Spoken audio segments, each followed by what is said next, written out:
The content of this podcast has not been evaluated by Health Canada or the FDA. It is educational in nature and should not be taken as medical advice. Always consult a qualified medical professional to see if a diet, lifestyle change, or supplement is right for you. Any supplements mentioned are not intended to diagnose, treat, cure, or prevent any disease. Please note that the opinions of the guests or hosts are their own and may not reflect those of Advanced Orthomolecular Research Incorporated.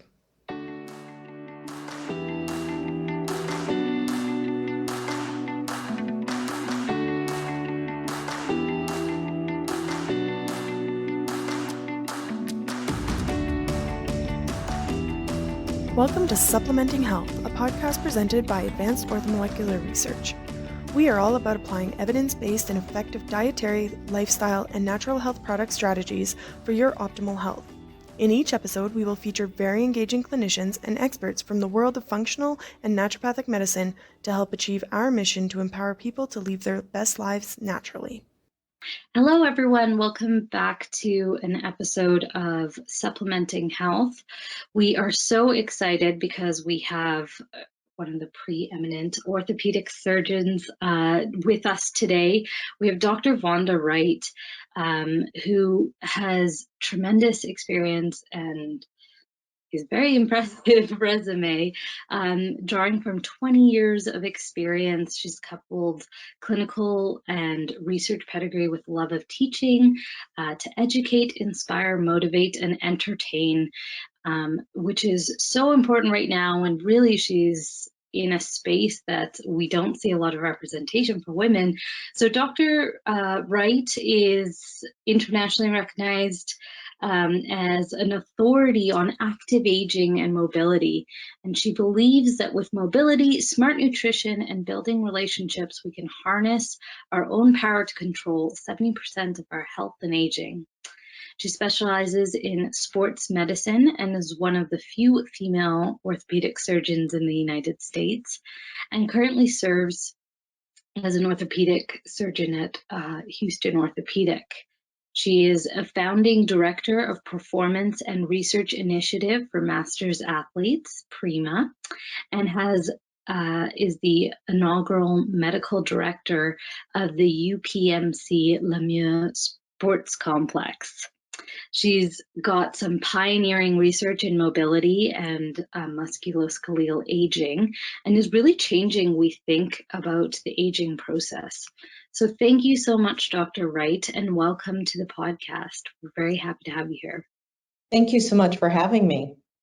Yeah, that was quite a bio. I mean, even reading through, you have such a, prolific career, and it's really exciting. So you discuss the concept of active aging in your podcast, Hot for Your Health. How do you define active aging? I love that you asked that question, and especially because when I first began thinking about the aging process and how we would optimally want to live, it was way back in 2005, and I was coming out of my fellowship, and I was starting to write books and getting hot into the research that we were doing through PRIMA. And I have to tell you that aside from myself and a few other lonely scientists who were also screaming from their respective mountaintops that aging is not an inevitable decline from the vitality of youth down a slippery slope that we could do nothing about, no one else was talking about it. And I think the reason is because at that point, the famous celebrities were doing everything they could to backpedal into youth, right? So as the few of us that were talking about it began to talking about it, we began to think, what does it mean to be healthy, vital, active, joyful across all spaces of our lives, whether we're truly in our chronologic youth, whether we're truly in our chronologic mid-age, or whether we're becoming masters, which when we do research, we define that 40, 50, 60 and beyond. And once you get to be in your 70s and 80s, we call you grand masters. So being active means really optimizing every aspect of your body, your physical body, your brain, your physical brain, but also I always have talked about your bliss, which now has come to the fore as many people are talking about mental health and how we optimize that across a lifespan. So when I talked about active aging, what I really want to conceptualize is the fact that aging can be a passive process. We can just let it happen, let gravity take over, let energy roll downhill, which it tends to do with physics, or we can make the most of every moment that we have. We have 1,440 moments a day, minutes a day, to really make the choices that will enable us to optimize our body, brains, and bliss. Because here's the truth. At least 70%, much likely more, 70, 80, 90%, depending on who you read, of our health and aging is determined not by our genetics alone, not by what we're handed by our patients, our parents, but actually the lifestyle choices we make, how we sleep, what we eat, how we interact with people, what kind of toxins we allow ourselves to be exposed to passively or actively, and a variety of other, even how we take care of our finances and the stress that may or may not put in our lives. All of those things lead to changes at the genomic level, at the genetic level, that can change the way we age. And so, you know what this message is for me? Active aging, meaning actively participating in every moment to live more, is a very hopeful message. We are not destined to go from the vitality of our youth down a slippery slope to frailty and aging unless we choose to. And so that's really the framework of active aging that I come to all platforms with. It's hopeful, it's active, it is participatory. I love and appreciate that you say that, because there is such a uh, rhetoric in the media, and especially I think, as a lot of older millennials are starting to realize, is we're challenging some of the notions, some of the language that was used. You know, the concept of anti-aging. It's like, well, what are we fighting? This natural process. So I just so appreciate that you have emphasized that it is a choice, that active aging is an empowered choice. And that seems to be the crux of it, because, of course, as you say, that hope that comes from when you are engaged in your healthcare and engaged in that process, I think we can then make much more thoughtful decisions. And I love that you're talking about bliss from a mental health perspective. So, how are you finding that that's parlaying into that preventative medicine, particularly in asking individuals, especially maybe they're younger in their teens and 20s, to stay engaged so that when they are in their 50s, 60s, 70s, they're still continuing to make those choices? Or do you think that it can be kind of a reactive process, so we can start at any time? Or do you feel it really needs to be started and implemented as early as we can? Well, you know what, that's a great question. And, you know, when I first started studying master's age athletes, those that are 50 and above, I found that many times their individual stories were that they just woke up one day and decided that they were not going to get any younger, and now is the time to take care of themselves. So you have people starting in their 40s, 50s, 60s, and beyond, sometimes in their 70s, just realizing that if I don't do something, this is as good as it's ever going to get. And then they, you know, some of them just go walk around the block, which turns into a race, which turns into a marathon.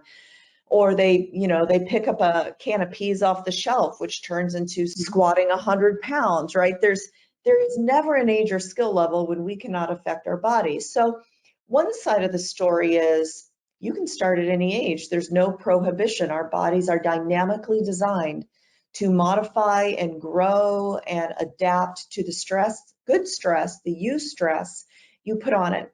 But if we go back a couple decades to the millennials who are aging up into their 40s, right, what I see is a different conversation. You know, I have a nonprofit called Women's Health Conversations, and About 6 years ago, I began studying the millennials themselves because I realized that if I was going to truly do what my life's mantra is, which is change the way we age in this country, I not only had to address those who were in midlife and considered themselves aging, but those that were about to enter adulthood. And so I started studying millennials, and I had all these study groups. And what I found was that millennials approach health and life very differently than the baby boomers, their parents, right? So millennials want to be responsible for themselves. They want to deep dive and not be told what to do in a paternalistic way, but come to the conversation with information as participants. Things that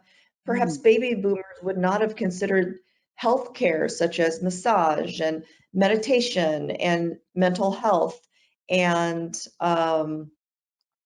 all the things I have found millennials to be concerned about. Even sex for millennials, sex for baby boomers is about reproduction or about pleasure. But for millennials, it's about social policy, about having time off at work to have babies, right? So the millennials are concerned about their health, but they approach it very differently than their baby booming parents. Now, or grandparents. Now, what's also interesting when I talk to millennials is I ask them, well, who's going to pay for all this stuff that you want? I'm not saying it's bad, and I'm not saying you don't deserve it, millennials, but who's paying for it? Because this is not cheap. And you know what they told me? They are willing to spend up to 25% of their disposable income after they already pay for their health insurance to get the health resources that they want. And so I also think that that is a shift from the healthcare of the past. Not only do they want different things, but they're willing to pay for it. Now, how do we get them to do the things that they need to do for themselves, right? Well, when you're 20, you can just go out and do about anything and fully recover. But as we adult, and I don't mean to say that in any kind of pejorative way about people turning 40, but I know in my own life, it was not until I turned 40 that I realized that I needed to pay frigging attention, that I needed to go and actually get the mammogram, prepare for the colonoscopy, get a physical, have a relationship with a doctor that just wasn't, oh, I suddenly have a cold, right? So I think the approach to aging and taking active participation and getting people to do it really is generationally different, but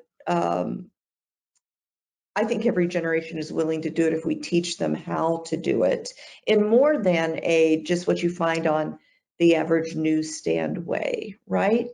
Mm-hmm. And you brought up such an interesting point, which is that investment and both the time, the energy, and the financial investment. Being in Canada, we have a little bit of a different structure. So when we're asking people to pay, sometimes again within those frameworks, those political frameworks, there are these slight differences, but I think for the patient care populations, there is a consistency in that they want to be engaged, and they, I think, want some clear metrics for that. And when we're talking about preventative medicine, do you ever find it difficult from a motivating perspective? And I know you kind of touched on the fact that people are saying they want it and they're saying they're willing to invest. But how do you find in your practice that you're helping people maintain that motivation and just, consistency with some of the recommendations that you make? Well, you know what? I think motivation is hard, and if I had cracked the code on that, I think lots of us spend our lives trying to figure out how to motivate people to actually care about themselves, right? So one way to answer that is, as a clinician, I've tried every method. So here's what I've decided over the years. It doesn't matter how someone tries to motivate you externally until you decide, you yourself, anybody that listening, I am pointing to you, I am looking at you, until you decide that you are worth the daily investment in your health. I'm going to say it again. Until you decide you are worth it, You are worth more than the dog who you take care of. You are worth more than the car you try to take care of. You are worth more than the community you take care of. You as an individual are worth the daily investment in your health. You will not be moved. You must move you in order to make the most of every moment. And people, you are worth it. Because sometimes people, usually women, say, oh, but I don't have time. I'm so busy taking care of everyone in our lives. And I get that. Listen, I'm a wife, I'm a mother, I have a blended family of 6 children. I get that. But listen, I can only help those people when I am at my best health. When I am sick, everything falls apart, right? So when you decide you are worth the daily investment in your health, nothing else matters. Nothing will keep you from your healthy journey. So how do we do that? Listen, I want you to give yourself some grace. We are not all born motivated. In fact, there's some research that shows that the motivation to exercise or be mobile is genetically predetermined, and about 60% of us do not have a good level of that gene. So what do we have to do then? We have to fall back on discipline, right? We don't desire it. We have to fall back on discipline. I don't desire to do a lot of things in my life, but I make an appointment and we get it done. I'm sure some mornings none of you just have the desire to get up and go to work, but you have the discipline to get up and go to work. So my message about motivation is, why do you want to be healthy, vital, active, joyful? And are you worth the daily investment? And my answer to that question is yes, you are worth it. And in investing in yourself, you'll then get to invest in the other people that you love.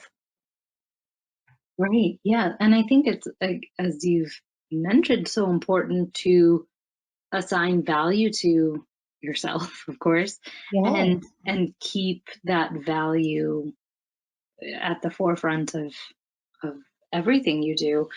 Now, do you ever find it can be helpful to outline an individual's risk? Do you find that with access to more genetic testing, with access to more specialized testing, that those are helpful tools? And what role do you find that the testing and assessments are taking?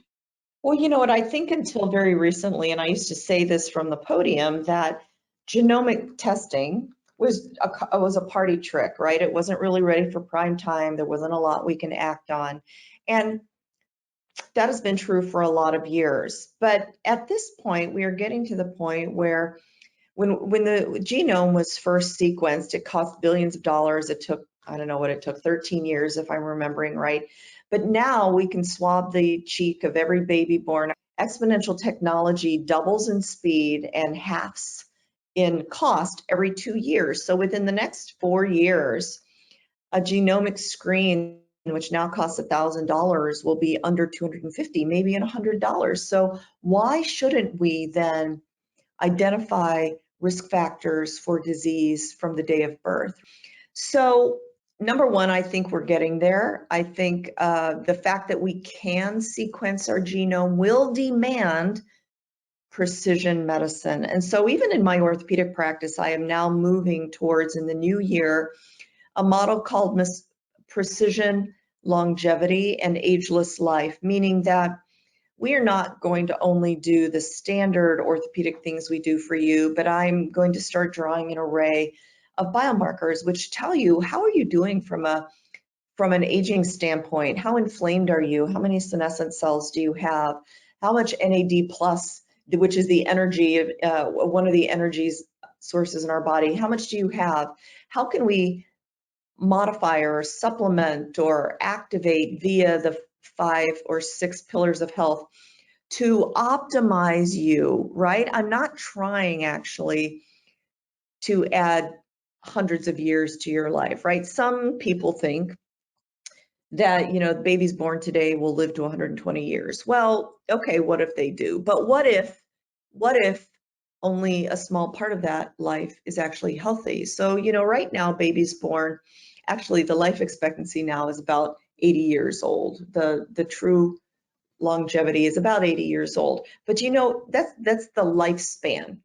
But what is our health span in this country? The health span in this country is 62 years old, and Canada is usually analogous to the United States. What does that mean? That means that we can get along living whatever way we want until we're in our early 60s, when chronic diseases rear their ugly heads. And we call that the health span.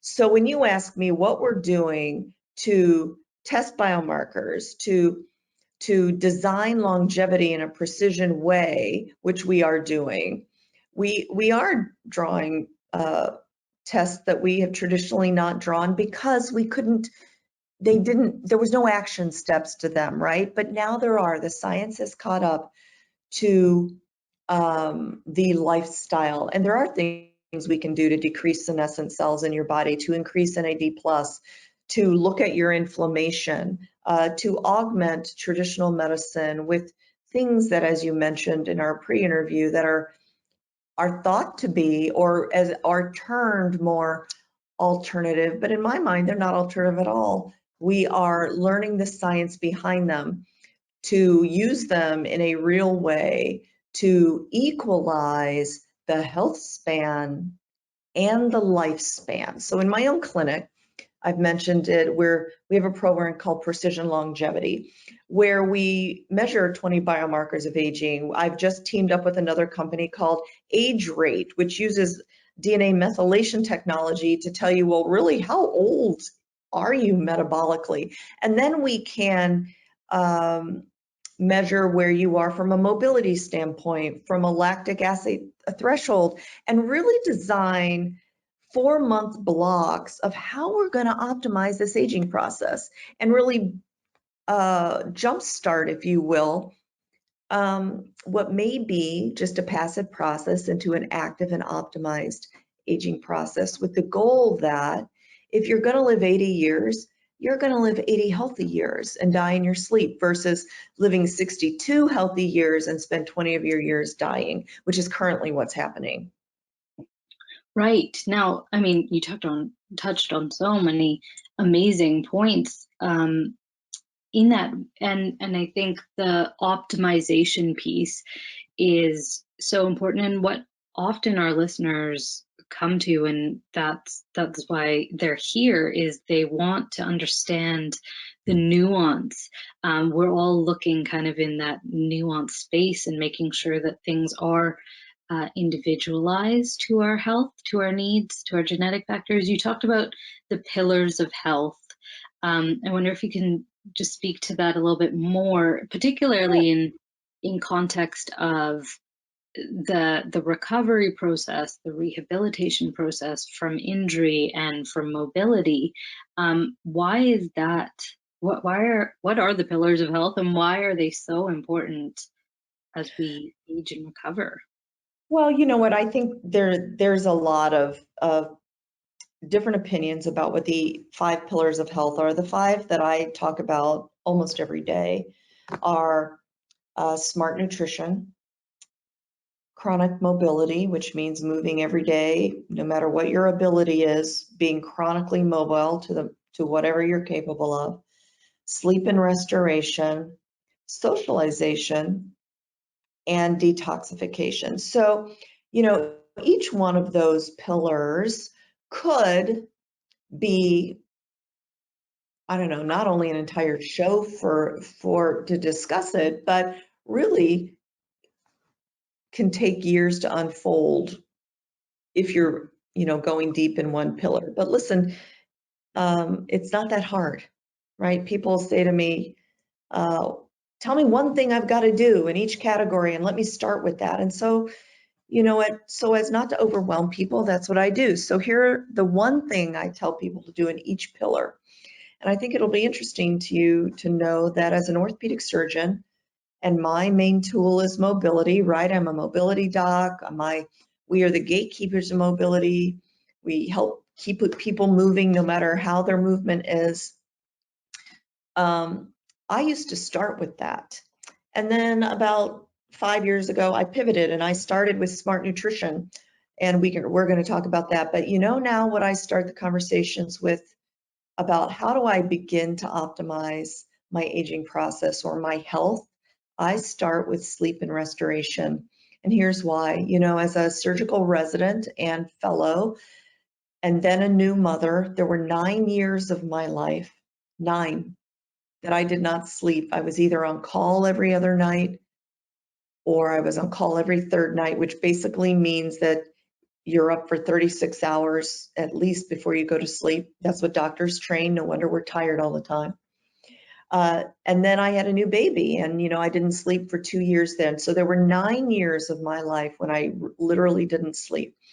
And now that I'm postmenopausal, there were a few years when I didn't sleep again. And the reason I have moved sleep and restoration to the top is that unless we are capable of resting, letting our body restore, letting our brain process memories, we will not be able to do the other 4 pillars of health. Because sleep, my friend, is not, people think sleep is a passive process. We're knocked out, nothing really happens. Well, you may be knocked out, you may not be conscious, but your brain and your body are working like crazy to restore the wear and tear of the day. It's working to decrease inflammation, to store memories, to kick out toxins out of cells. So unless we optimize our sleep and restoration by not only getting enough sleep, but by de-inflaming our bodies, by allowing our sympathetic nervous systems, which is the opposite of the fight or flight nervous system that we're operating on all day, unless we give our sympathetic nervous systems time to wind down so that we can actually rest, we are not going to be in the shape to do the other 4 pillars, which is mobility. We must move every single day. It doesn't matter, just get out and move, right? So rest and relaxation, move every single day. Smart nutrition. If you want to do one thing nutritionally to change your life, you're going to stop eating refined sugar. White sugar and simple carbs inflame your body. Every organ system in your body is inflamed by simple carbs and refined sugar.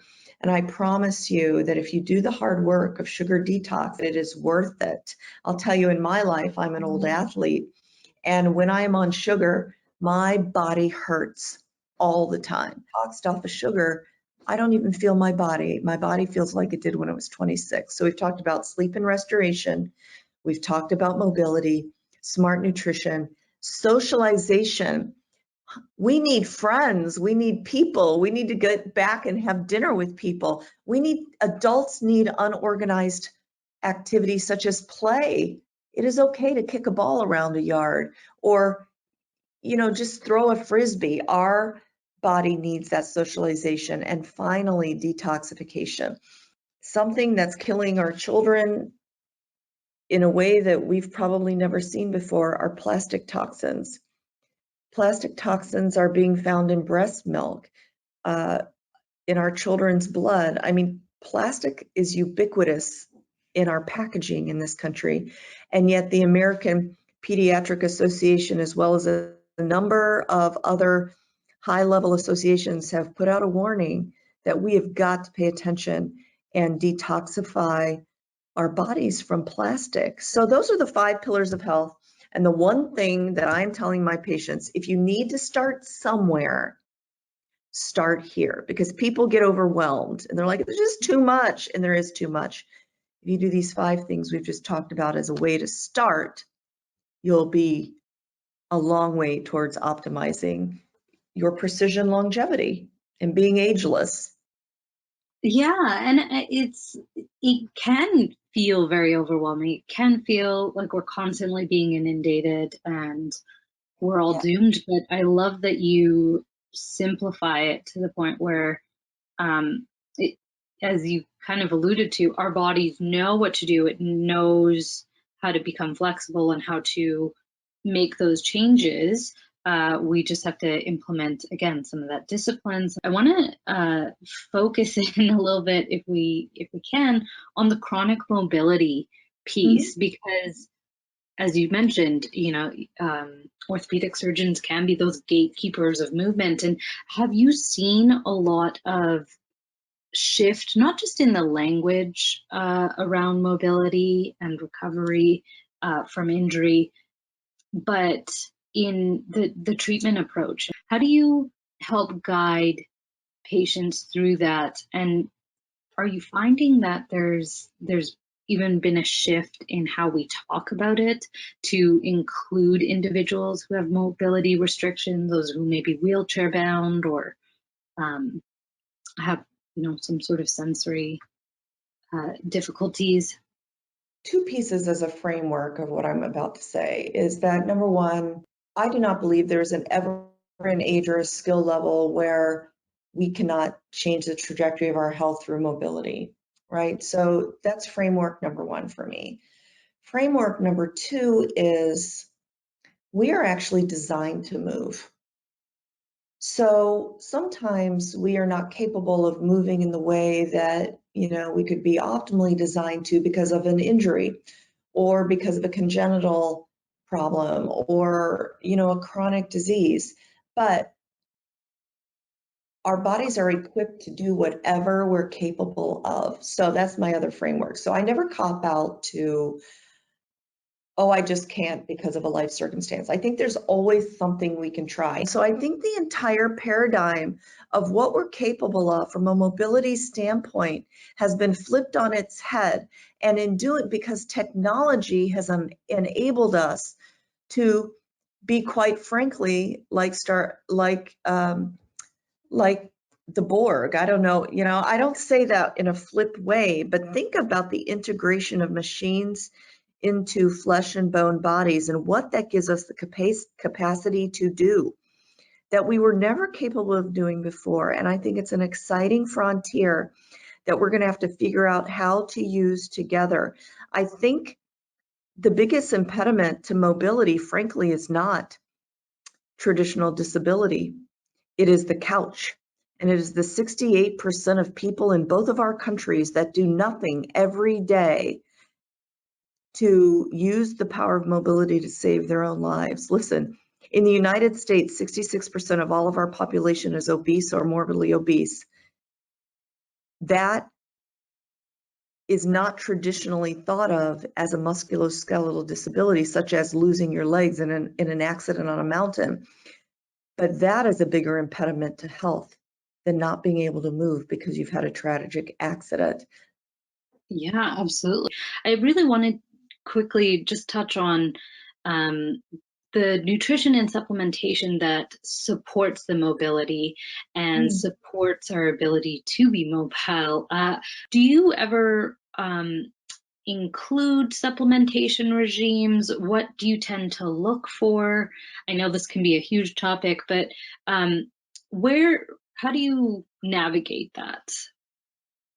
So the number one thing I want everyone listening, and I'm sure you say this all the time, concerning supplementation is that it is completely and totally unregulated and you have no idea what's in the bottle you're picking up unless you're careful, right? So number one, buyer beware, know what you're getting, know that it comes from a reputable source. Look for products that come from brands that have secondary lab audits so you know actually what you're taking, number one. Number two, frankly, you can get a lot of what you need from your diet, right? So if you're eating whole foods and lean protein or plant protein, you're going to get a lot of what you need, because I think people very quickly turn to a bottle of pills when what they should be turning to is the grocery store.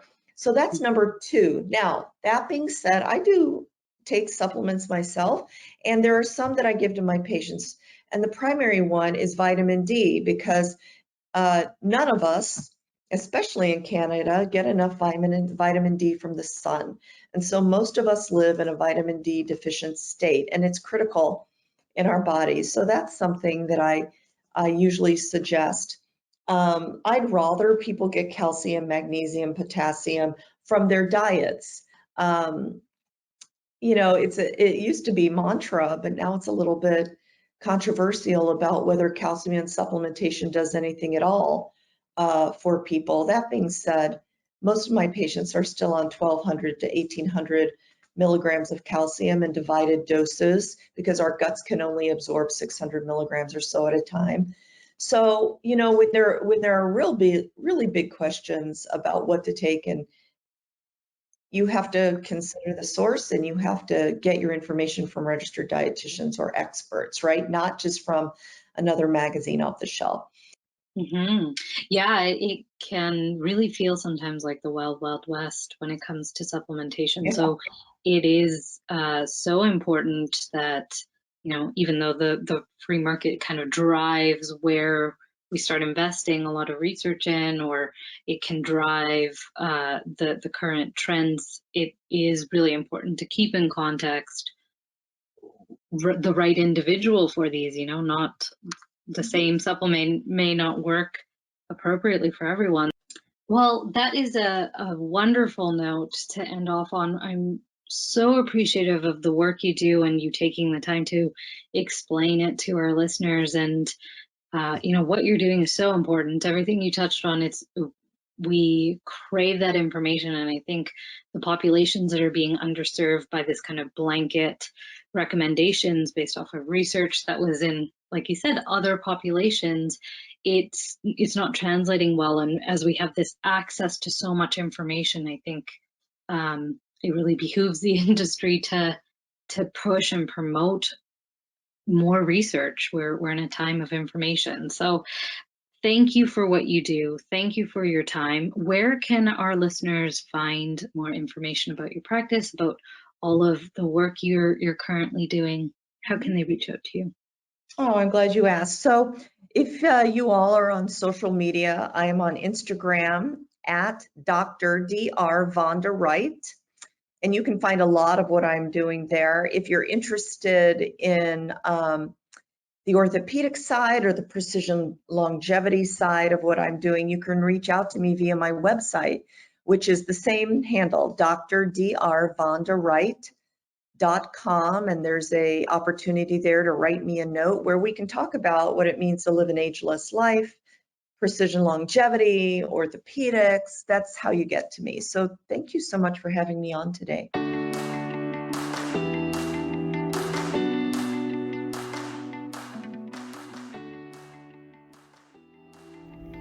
Thank you for listening to Supplementing Health. For more information about our guests, past shows, and future topics, please visit aor.ca/podcast or aor.us/podcast. Do you have a topic you want us to cover? We invite you to engage with us on social media to request a future topic or email us at marketing@aor.ca.